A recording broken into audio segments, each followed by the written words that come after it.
안녕하세요. 전별 변호사입니다. 여러분, 3월 벌써 마지막 주예요. 지난주 잘 보내셨어요? 저는 이제 3월 달에 조금 이제 강의도 새롭게 시작하고 해서 약간 분주하게 잘 보내고 있는데요. 그러면서 이제 중요한 사례들이 좀 있잖아요. 그리고 관심 있는 사례들이 있어가지고 여러분과 함께 나누면 좋겠다 싶어가지고 가져왔어요. 제가 이제 몇 번 말씀을 드렸던 것 같은데 제가 만약에 변호사가 되지 않았다면 하고 싶은 일들이 몇 가지가 있거든요. 근데 그 중에 정말로 하고 싶었던 것 중에 하나가 이제 제가 PD가 되는 거였어요. 방송 만드는 게 너무 흥미롭고 또 귀한 일이라고 생각을 해서 정말로 관심이 많았거든요. 근데 그리고 나서 이제 변호사가 됐잖아요. 그리고 노동법을 공부하고 노동과 관련된 일들을 하면서 방송사 관련된 것들을 되게 주목해서 보게 돼요. 왜냐하면 정말 방송 하나를 만들기까지는 많은 분들의 수고와 이제 그런 노력들이 필요하거든요.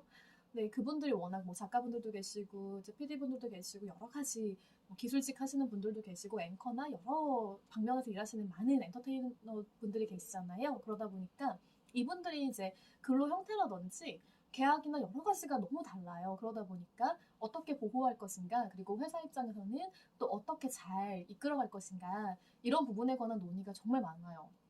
그리고 이제 이것과 관련해서 여러 가지 법적인 그 필요한 부분들이 많고요. 그래서 그런 부분들에 관심을 좀 갖고 보고 있는데요. 오늘 이 사례도 마찬가지로 방송사 케이스예요. 그리고 또 이제 법률적으로 보면은 취업규칙 변경이라는 굉장히 중요한 그런 주제가 있어가지고 제가 이제 소개를 해드리려고 해요. 저희 사무실에서도 취업규칙 변경과 관련해서 여러 가지 업무들을 처리를 해왔거든요. 이 사례 같은 경우는 뭐였냐면 이 A 방송사예요. 근데 이제 큰 방송사인데요. 여기서 지역 총국이 있거든요. 그러니까 이제 보통 보면은 왜 라디오국도 있고요. 그리고 뭐 조정실, 그다음 송출실, 여러 가지 센터들에서 이제 많은 분들이 기술 업무를 담당하고 계시잖아요. 근데 이런 근로자분들의 어떤 근무 형태가 예전에는 그 4조 3교대였어요. 그랬는데 이제 이 회사에서 뭔가 좀 개편할 필요가 있겠다라고 해가지고 이거 과거의 4조 3교대뿐만 아니라 3조 3시차 이렇게 병합해서 근무하는 형태로 바꾸게 됐어요. 그랬더니 이제 모든 것들의 변경에는요 장점이 있고 단점이 있거든요. 그리고 어떤 분한테는 장점이 될 수 있는데 어떤 분한테는 조금 이거 아니지 않나? 뭐 이렇게 생각할 수도 있잖아요. 충분히 사람들이 많이 모이다 보니까. 근데 근로자분들이 이걸 딱 봤는데 약간 우리한테 불리한 변경인 것 같아 라고 생각하시게 된 거예요. 그래서 그분들의 그 생각은 뭐였냐면 우리가 변경하기 전에는 그냥 교대제였을 때는 일근, 그러니까 9시부터 6시까지 일을 하시는 거, 그 다음에 야근 6시부터 24시까지, 그리고 조근이라고 해서 24시부터 다음날 9시까지 이제 일을 하시는 그런 형태, 그리고 비번, 휴무 이렇게 좀 고정적으로 그래도 규칙적으로 했다. 근데 갑자기 시차제가 딱 들어오면서 굉장히 복잡해지고 우리 업무로드가 많이 늘어났다라고 하셨던 거예요. 그러면서 이제 이 근무 형태를 바꾸는 것은 취업 규칙의 변경이다. 근데 우리한테 뭔가 정확히 얘기해 주지도 않았고 불리한 변경임에도 불구하고 동의를 받지 않았으니까 무효야 라고 하면서 법원에 나가 무효임을 확인해달라는 소송을 제기하게 됩니다. 이게 왜 그러냐면요. 이렇게 이제 근무 형태라든지 뭐 여러 가지 업무의 내용들 같은 경우 있잖아요. 근로 조건을 바꾸는 것을 보통 우리가 취업 규칙을 통해서 많이 해요. 근데 취업 규칙은 약간 학교의 규칙처럼 사용자, 그러니까 회사가 일방적으로 정할 수가 있어요. 처음에 결정할 때. 그 다음에 이제 변경을 할 수도 있거든요. 이거는 원칙적으로 사용자의 권한이에요. 근데 거기에는 뭐 업무의 내용이라든지 뭐 임금이라든지 근로시간, 근로조건 다 나오다 보니까 뭔가 그 징계까지 있어요. 그러니까 사용자가 이거를 맘대로 막 바꾸면 근로자가 너무 불리하지 않겠어요? 그래서 근로기준법에는 이거 불리한 변경일 경우에는 예외적으로 동의를 받아야 된다라고 해요. 그 동의라는 것은 근로자 과반수로 조직된 노동조합이 있으면 그 노동조합의 동의가 필요하고요. 근데 없는 경우도 꽤 있잖아요. 그럴 때에는 근로자 과반수의 동의를 받아야 되는 거예요. 반대로 유리할 때에는 의견만 청취하면 되거든요. 근데 만약에 이게 불리해요. 불리하게 바뀌어가지고 동의를 받지 않았다. 그럼 효력이 없도록 하는 게 이제 근로기준법에 규정이 돼 있단 말이에요. 그러니까 이분들은 이거 불리하게 변경했는데 회사가 우리에게 아무런 동의도 구하지 않았어. 그러니까 무효야. 라고 이제 주장을 하신 거예요. 네, 이걸 딱 봤을 때 1심 법원이 보고 좀 불리하게 된 게 맞는 것 같은데 이게 좀 복잡해지고 근로자 입장에서는 굉장히 혼란스러울 수 있겠다라고 판단하신 것 같아요. 근데 2심은 좀 달랐어요. 2심은 뭐라고 했냐면 그런 측면이 없지는 않다. 그런데 이제 이게 문제는 뭐냐면 그 근무 형태를 변경하기 전에는 근로자분들이 4일에 한 번씩 18시부터 다음날 9시까지 연속되는 밤샘 근무를 해야 됐대요. 그러니까 굉장히 좀 피로하신 거죠. 그런데 변경 후에는 시차 근무자들은 밤샘 근무를 하지 않았다는 거예요. 그러니까 업무 로드가 줄었다라는 거죠. 또 두 번째 이유는 교대 근무 같은 경우는 시간대가 계속 변경이 되잖아요. 그러니까 굉장히 피곤하고 힘든데 시차 근무의 경우에는 일주일이나 1개월 단위로 고정적인 그런 출근 시간대가 보장이 된다는 거예요. 그러니까 규칙적으로 출퇴근할 수 있으니까 수면 시간도 규칙적으로 가질 수 있는 거 아니냐. 그럼 오히려 사실은 불편함보다는 훨씬 더 종합적으로 고려했을 때 근무 조건이 나빠진 게 아니다 라고 판단하신 거예요. 대법원도 마찬가지로 봤어요. 그러니까 다 이제 이런 사실관계를 고려해 봤을 때 아무래도 불리한 것처럼 보이는 부분보다 전체적으로 봤을 때는 근로자에게 훨씬 유리하다라고 판단을 하신 거죠. 그래서 이거는 결국은 취업규칙의 변경이긴 하지만 근로조건도 바꾼 거고, 그렇지만 근로자에게 불리한 게 아니기 때문에 동의를 받지 않아도 된다라고 하면서 이제 그 사용자 회사 측의 입장을 들어주신 거죠. 그러니까 이게 왜 중요하냐면 이 취업규칙 변경 같은 경우는요, 그러니까 임금을 이제 우리가 올리고 내리고 하는 부분들, 휴가나 휴게, 그리고 이제 승진 관련된 부분들 굉장히 중요하잖아요. 그리고 뭐 업무 평가라든지 휴가, 휴게, 경조사 같은 복지, 그리고 결국 이제 징계 같은 부분까지 있어요. 그리고 해고에 관련된 부분도 있고요. 그러다 보니까 이런 변경에 대해서 근로자의 지위 그리고 사용자의 어떤 권한을 굉장히 좌지우지하는 경우들이 많단 말이에요. 특히나 제가 이제 학교 다닐 때, 제가 옛날에 학교 다닐 때, 그때 이제 그 IMF가 있었어요. 사태가 있어가지고, 그때 막 이런 취업규칙 관련된 판례가 좀 많았어요. 왜냐하면 너무 어려운데, 우리가 그래도 같이 잘 끝까지 가보자라는 취지에서 사람을 해고하지 않고, 임금을 낮춘다든지, 상여금을 주지 않는다든지, 이제 이런 부분들이 좀 있었거든요. 그러다 보니까 결국은 이것을 규칙을 변경해야 되는 부분이었잖아요. 그랬을 때, 이제 이게 불리한지 유리한지를 살펴보고, 불리하면 동의를 받아야 되고 뭐 이런 판례들이 좀 있었거든요. 그리고 나서 또 직장 내 괴롭힘이 들어오면서 취업규칙 변경이 많이 생겼고요. 최근에는 임금체계 개편이라든지 그리고 뭐 여러 가지 징계 사유라든지 이런 것들 추가하거나 혹은 뭐 상여금 지급 주기를 변경한다든지 그리고 조금 지나긴 했지만 정년 연장이라든지 임금 피크제 도입이라든지 이런 부분들을 하면서 취업규칙을 변경하는 것들이 굉장히 중요해지게 된 거예요. 근로자분들도 이것에 따라서 이게 변경되는 거에 따라서 나의 어떤 지위라든지 내가 직접적으로 지급받는 임금이라든지 근로시간이라든지 뭐 징계라든지 이런 게 전부 바뀌기 때문에 너무너무 중요했던 거예요. 그래서 관련된 분쟁이 많았어요. 근데 이렇게 취업규칙이 변경될 때에는 두 가지를 보시면 되거든요. 첫 번째는 이게 유리한지 불리한지예요. 우리 사안이 지금 그렇잖아요.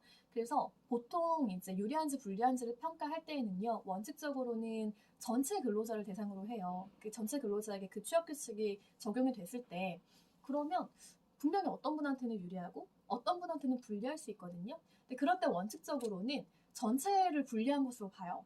근데 거기서 조금 세밀하게 들어가야 돼요. 그게 뭐냐면 전체 근로자에게 정말 불리한지를 보려면 아까처럼 어떤 부분에 있어서 약간의 불리함이 있을 수 있는 것처럼 보여요. 근데 전체적으로 봤을 때 오히려 뭐 밤샘 근무가 좀 줄어든다든지 그리고 이제 근로 형태, 근로 시간이 조금 더 고정적으로 원활하게 돌아간다든지 이런 걸로 봤을 때에는 전반적으로 고려했을 때 근로자에게 불리한 게 아니다라고 평가할 수 있거든요. 그거 대표적인 예가 어떤 거냐면 퇴직금 지급률을 변경하는 거예요. 그러니까 퇴직금 지급률이 과거에 좀 높았어요. 근데 이제 회사가 이게 부담이 되니까 좀 낮추게 되는 거예요. 근데 그러면서 평균 임금을 좀 높이는 거죠. 그러니까 이제 이 산정 기준이 되는 어떤 임금을 높인다라고 했을 때 약간 일장일단 있잖아요. 그러면 이게 유리할까 불리할까 이거를 평가할 때에는 계산을 해보면 돼요. 그래서 계산을 해봤더니 이제 퇴직금 지급률이 좀 낮아졌지만 임금이 좀 높아졌다면 크게 달라지지 않았을 수 있거든요. 지급되는 비용들이. 그러면 그거는 결과적으로 불리하지 않잖아요. 이제 그렇게 가는 거죠. 근데 그게 아니라 차이 너무 심한데? 이렇게 되면 또 이제 판례가 불리하다라고 인정할 수 있는 케이스들이 있어요. 제가 지금 굉장히 단적인 예만 말씀드렸지만 사실 취업규칙 변경 같은 경우는 정말 세밀하게 봐야 돼요. 그래서 법원에서도 어떤 케이스는 이게 동일하게 보이지만 세부적인 게 조금 다르기 때문에 어떤 건 유리하고 어떤 건 불리하다. 그러니까 어떤 건 효력이 있고 어떤 건 효력이 없다라고 판단해가지고 나중에 이제 회사가 근로자분들한테 엄청난 금액을 줘야 되는 이런 사건들이 벌어지기도 하거든요. 그러니까 회사 입장에서는 정말로 꼼꼼하게 세밀하게 보셔야 돼요. 이걸 변경할 때 정말 이게 유리한지 불리한지를 법원이 어떻게 보고 있는지, 그리고 우리가 변경할 때 전체 근로자에게 미치는 효과는 어떤 걸까, 이런 것들을 총체적으로 좀 보셔야 되고요. 근로자분들도 이걸 다투고 싶어 하실 때에는 지금 당장 내가 받는 어떤 임금은 낮아질 수가 있거든요. 근데 그것을 보전하는 방안이 있을 수 있어요. 회사가 뭐 복지 포인트라든지 다양한 방법으로. 그랬을 때 전체적으로 고려해봤더니 이게 나한테 그렇게 불리하지 않네? 그러면은 괜찮은 거구나. 이제 이렇게 판단하실 수 있는 것들이 중요하겠죠. 그러니까 조금 관련된 부분들을 더 이제 조언도 받고 하시면서 진행하시면 더 좋을 것 같아요. 네, 오늘 너무 중요한 자리여가지고 또 굉장히 최근 판례예요. 제가 가져와서 설명을 이제 해드리는 거고요. 이제 며칠 있으면 며칠 있으면 3월이 끝나네요. 요즘 이제 여러 가지 생각들이 많이 드는데요. 그 저한테 이제 얘기해주는 친구들 얘기도 많이 들리고, 그런 거 하면서 이제 그런 생각이 많이 들었어요. 어제도 굉장히 이제 복잡한 쟁점들을 좀 처리해야 되는 일들이 있었는데요. 오히려 머리가 되게 맑아지더라고요. 그러면서 제가 1년차 때 들었던 말이 또 갑자기 생각이 났어요. 뭐였냐면, 포기하지 않으면 반드시 해답이 있다라는 거였거든요. 네, 그때는 물론 열심히 하면 당연히 답을 찾을 수 있겠지라고 되게 피상적으로 생각을 했었어요. 근데 계속 일을 하고 이제 시간이 지날수록 그게 맞는 얘기구나라는 생각을 많이 했거든요. 네, 지금 당장 정답이 좀 보이지 않는 것 같고 굉장히 어려운, 그러니까 난제인 거죠, 말 그대로. 난제가 딱 앞에 있는 것 같지만, 그래서 굉장히 왜 사람이 정말 많이 노력했는데 이게 해결될 것 같지 않고 이 문제는 내 삶의 끝까지 갈 것 같아, 뭐 이런 것들이 하나씩 있을 수 있잖아요, 사람마다. 그래서 굉장히 그만하는 게 낫지 않을까, 뭐 이렇게 생각할 수도 있는 부분인데, 포기하지 않고 끝까지 그것들 처리하려고 하면, 그리고 길을 계속 찾아 나가면 반드시 해결책이 있다라는 것들을 요즘 많이 느끼게 돼요. 그러니까 지금 좀 어렵고 어려운 시기잖아요. 어렵고 뭔가 본인이 생각했던 것만큼 성과가 나지 않고 그럴 수 있거든요.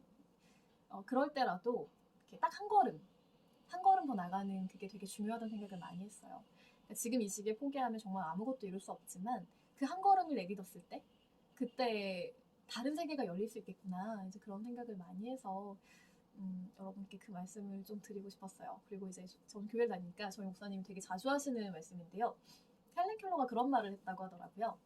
하나님은 한쪽 문을 닫아두시면 다른 쪽 문을 열어두신다. 근데 사람들은 닫힌 문 앞에서 너무 오래 서 있는다라고 했다라는 거예요. 근데 그게 되게 저는 와닿았어요.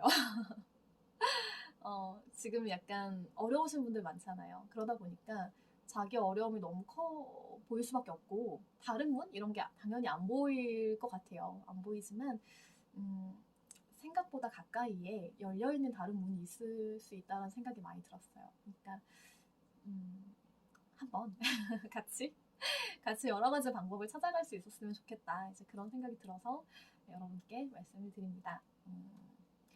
오늘 날씨도 일교차가 좀 심해요. 감기 조심하시고요. 건강하고 좋은 하루 보내시기를 제가 바라고 있겠습니다. 오늘도 너무 반가웠어요. 감사합니다.